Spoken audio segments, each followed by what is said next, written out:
ये जो अफेक्टीज है ना, ये जो मुतासरीन है, इनको कोई पूछने वाला नहीं है। क्यों? क्या बहरिया टाउन कराची के मुतासरीन की तादाद में बड़ा इजाफा होने वाला है या फिर ये इजाफा हो चुका है? जी सर। जी जी। कार्ड बनवाया आपने? मेरा शनाख्ती कार्ड बना हुआ है उस पर एड्रेस लिखा हुआ है। कार्ड आपको लाइन में नहीं लगना पड़ेगा, फिर आप पहली लाइन से जा सकते हैं। वहाँ जो लाइन में लगना पड़ता है ना, वो मुसीबत है। मसला ये आप सबको इसके बारे में नहीं बताया जाता। क्या इन मुतासरीन की आवाज़ भी कोई सुनने वाला है? जिस तरीके से अफेक्टीज़ और जो अफेक्टीज़ हैं, जैसे कि जो आउट ऑफ बाउंड्री फाइल्स थी, तो इस तरीके से ये जो मुतासरीन हैं, ये अपना केस कहाँ पर लेकर जाएंगे? आज की वीडियो में बहरिया टाउन कराची के उन लोगों के बारे में बात करूँगा जिन लोगों के बारे में शायद आपने बहुत कम सुना हो। ये वो मुतासरीन है, अगर आप मिसाल के तौर पे बहरिया टाउन में आपका कोई प्लॉट था, वो आउट ऑफ बाउंड्री हो गया, तो एटलीस्ट आपके पास एक ऑप्शंस होते थे कि आप उन प्लॉट्स को किसी भी कमर्शियल प्रोजेक्ट में, या आपका जो है वो जो बहरिया टाउन ने एक ऑप्शन रखा था कि अगर आपको ग्रीन्स में नंबर लगवाना है तो आपका रीअलॉट वो प्लॉट हो जाता था। लेकिन ये जो मुतासरीन है, ना तो इनकी जो प्रॉपर्टी है वो रीअलॉट हो सकती है, ना तो इनको पैसे वापस मिले हैं। ये लोग अपनी जो दुख है, जो अपना दर्द है, ये कहाँ लेकर जाएंगे? अच्छा, इन मुतासरीन का ना तो जो सुप्रीम कोर्ट का जो अभी केस चल रहा है उनसे कोई ताल्लुक है, ना इनका जो CBCA की जानिब से NOC कैंसिल की गई उससे कोई ताल्लुक है। तो आज की वीडियो में मैं आपको उन मुतासरीन का बताऊंगा जिनकी तादाद तो बहुत ज़्यादा है, लेकिन इनके बारे में बात करने वाले आपको बहुत कम मिलेंगे। तो बगैर किसी इंतज़ार के आज की वीडियो का आगाज़ करते हैं।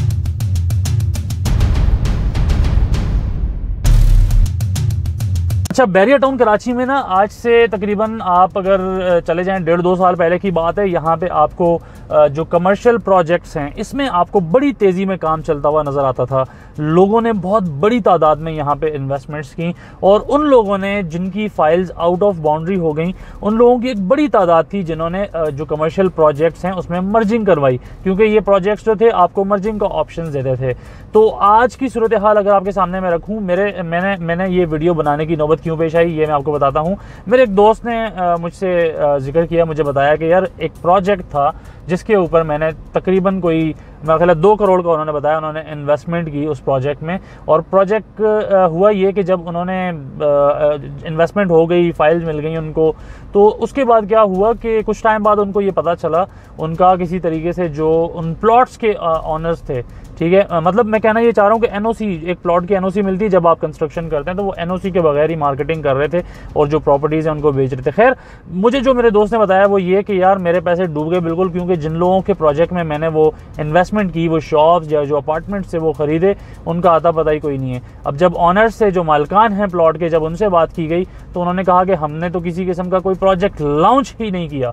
तो ये सिचुएशन है। और इसके अलावा आपको बेशुमार ऐसे लोग मिलेंगे जिन लोगों ने अपनी ज़िंदगी भर की जमा पूंजी, ये जो प्राइवेट बिल्डर्स हैं, मैं बड़े नामों की बात नहीं कर रहा हूँ, यहाँ पर जब आपको आज से 1.5-2 साल पहले जब कमर्शियल प्रोजेक्ट्स में काम चलता हुआ नज़र आ रहा था, तो हर दूसरा तीसरा बंदा प्रोजेक्ट लॉन्च कर रहा था। तो हुआ क्या उसमें? हुआ ये कि बहुत सारे लोग ऐसे जिन्होंने, सपोज़ करें आज की अगर आप कंस्ट्रक्शन कॉस्ट की भी बात कर लें, तो आपका जो, अगर आप प्रोजेक्ट बनाने जाते हैं, अपार्टमेंट की कॉस्ट 10,000 से कम आ ही नहीं सकती है, 10-12 हज़ार। उन लोगों ने 4-4, 5-5 हज़ार या 6 हज़ार में बेचा हुआ है। आज वो किस तरीके से बनाएंगे? तो हुआ ये कि जो जिनके बारे में अक्सर कहते हैं ना लोग कि फसली बटेर, जो फसली बटेर थे, उन्होंने क्या किया, उन्होंने अपने प्लॉट बेचे और वो यहाँ से निकल लिए। अब हुआ क्या, जिन लोगों ने, अब आप सिर्फ एक छोटा सा प्रोजेक्ट निकाल लें ना, छोटा सा भी प्रोजेक्ट, अगर आप ग्राउंड+8 की किसी बिल्डिंग में आप जाते हैं, तो उसमें अगर आप 3 अपार्टमेंट एक फ्लोर पे निकालते हैं, तो इसको आप मल्टीप्लाई बाय 8 करें, और बेशुमार पता नहीं कितने लोग ऐसे हैं जिनका पता ही नहीं है। और वो लोग जो बहरिया टाउन कराची की फाइल्स, जो आउट ऑफ बाउंड्री फाइल्स थी, जो इन प्रोजेक्ट्स में जिन लोगों ने एडजस्ट करवाई थी, वो एक जगह ऑलरेडी फंसे हुए थे, उसके बाद वो दूसरी जगह जाके फंस गए। अब मसला ये है, मसला यहाँ पर आता है कि आउट ऑफ बाउंड्री फाइल है आपकी, आप चले जाते हैं बहरिया, रीअलॉटमेंट के लिए अप्लाई करते हैं, ऑप्शन है आपके पास, मर्जिंग का ऑप्शन आपके पास होता है, तो आपको ऑप्शंस नज़र आते हैं। लेकिन ये जो अफेक्टीज़ है ना, ये जो मुतासरीन है, इनको कोई पूछने वाला नहीं है, क्योंकि इनका पता ही नहीं है किसी को, ये कहाँ जाएंगे अपना दुख दर्द लेके। तो मैं ये समझता हूँ कि इसके ऊपर कुछ मामलात इस तरीके से होने चाहिए थे, या आगे कर देने चाहिए अगर मामलात आगे अल्लाह करे कि बेहतर हो जाएं।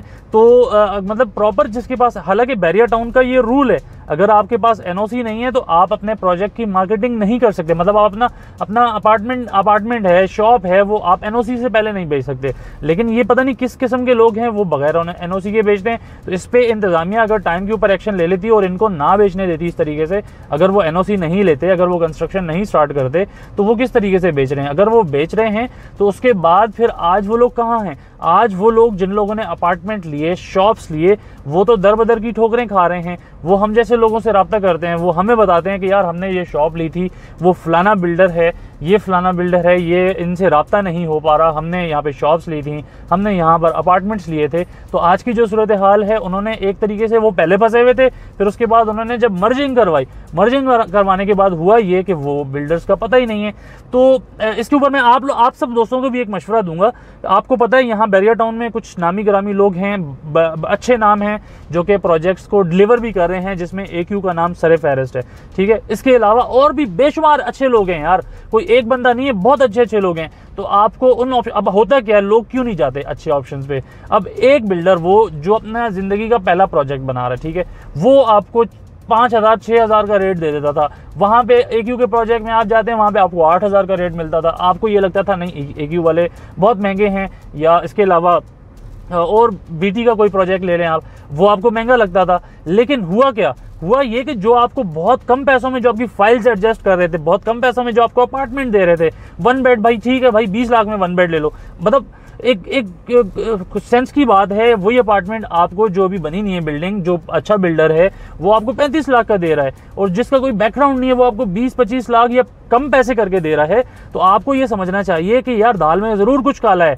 ये लोग थोड़ी उस तरीके से सर्वाइव कर पाएंगे अगर हालात थोड़े से भी ख़राब होते हैं। अब जब हालात थोड़े से ख़राब हुए तो बहुत सारे लोगों का पता ही नहीं है। बहुत सारे ऐसे लोग हैं जिन्होंने प्रोजेक्ट्स बनाने थे, लेकिन आज अगर आप देखते हैं वहाँ जाके जो इफेक्टीज हैं, ये वाले जो इफेक्टीज हैं, जब वो मालूमात लेते हैं तो उनको पता चलता है कि भाई प्लॉट लेके तो अगला बंदा निकल चुका है।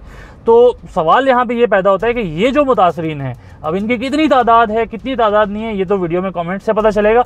लेकिन जितनी भी इनकी तादाद है, इन मुतासरीन का सुनने वाला कोई होगा या नहीं होगा, ये तो आने वाला वक्त बताएगा। और इनके ऊपर क्यों पता नहीं कोई लोग बात क्यों नहीं करते, क्योंकि अगर आप देखें आउट ऑफ बाउंड्री के ऊपर हर बंदा बात करता है, या और भी जो मुतासरीन हैं उनके ऊपर सारे लोग बात करते हैं। बैरिया से हट के भी अगर आप बात करें, मैं बैरिया की बात नहीं करता हूँ, अगर आप कराची में चले जाएं, क्यों ये कराची में कभी नहीं हुआ, वहाँ पे भी होता है। तो इसके ऊपर कोई इस तरह की कोई कवानीन बनने चाहिए कि यार जिस तरह आप मिडिल ईस्ट में जाते हैं ना, तो वहाँ पे जब तक आपकी बिल्डिंग का ग्रे स्ट्रक्चर नहीं होता, वहाँ पे जो डेवलपर्स हैं वो डेवलपर्स उस वक्त तक उस प्रोजेक्ट को नहीं बेच सकते जब तक उसका ग्रे स्ट्रक्चर कंप्लीट नहीं होता। उसका फायदा क्या होता है? उसका फायदा ये होता है कि बिल्डर कहीं जा नहीं सकता, इतना पैसा उसका लग चुका है, तो अब क्या करेगा? अब उसने क्या करना है? अब उसने बनाना है हर हाल में। तो मेरा ख्याल है कि अगर लॉन्ग टर्म के लिए अगर आप सोच रहे हैं तो ये काम आपको करने पड़ेंगे। और बैरिया टाउन में इतने हाई राइज कमर्शियल बन चुके हैं, तो अगर आपने इस चीज़ को देखना है कि इनको आबाद करना है, कैसे आबाद करना है, क्योंकि अभी की सूरत हाल क्या है, अभी आपको तकरीबन खाली नज़र आते हैं। क्यों खाली नज़र आते हैं? इसके ऊपर बहुत सारी वजूहात हैं। तो इन वजूहात को ढूंढने के लिए इन तमाम मसाइल को भी हल करने की ज़रूरत है। खैर, आज की वीडियो से इजाज़त चाहूँगा। इंशाअल्लाह ताला एक दफ़ा फिर नेक्स्ट वीडियो में दोबारा आप सबसे मुलाकात होगी। नेक्स्ट वीडियो तक सैयद साजिद हुसैन शाह को इजाज़त दें। अल्लाह हाफिज़।